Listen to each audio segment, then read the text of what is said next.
अस्सलामुअलैकुम to everyone. आप सब कैसे हैं? मैं तो कहता हूँ जिसने अर्तुगरुल गाजी नहीं देखा उसने कुछ भी नहीं देखा। अर्तुगरुल दर हकीकत है कौन? मैं आपको बताता हूँ कि ये कौन है। ये सुलेमान शाह के बेटे हैं और सल्तनते उस्मानिया के बानी उस्मान के वालिद साहब हैं, जिनका ताल्लुक एक छोटे से कबीले से है। वो एक छोटे से कबीले से ताल्लुक रखने के बावजूद पूरी दुनिया में इस्लाम का झंडा बुलंद करने वाले हैं। यही बात इस सीरियल अर्तुगरुल गाजी में वाज़िह तौर पर दिखाई गई है। इसमें दिखाया गया है कि किन मुश्किलात और जद्दोजहद के बाद इस दीन इस्लाम को बचाया गया। इस सीरियल में दोस्ती की बेहतरीन मिसाल मिलती है और शहादत के जज्बे से सरशार और ईमान के पक्के लोग दिखाए गए हैं।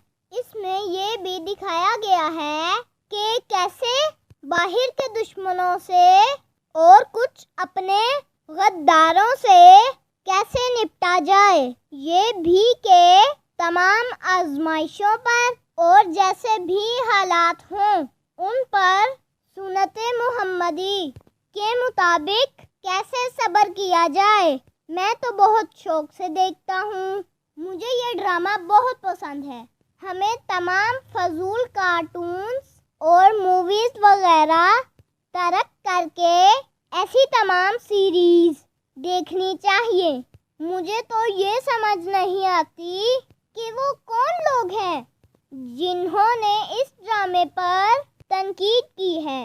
बच्चों को भी और बड़ों को भी ये ड्रामा ज़रूर देखना चाहिए। इसको देखते हुए बहुत अच्छा लगता है, बहुत मज़ा आता है। अगर आपको मेरी वीडियो अच्छी लगे तो लाइक करें, सब्सक्राइब करें और मुझे कमेंट्स भी ज़रूर किया करें। ओके, अल्लाह हाफिज़, टेक केयर।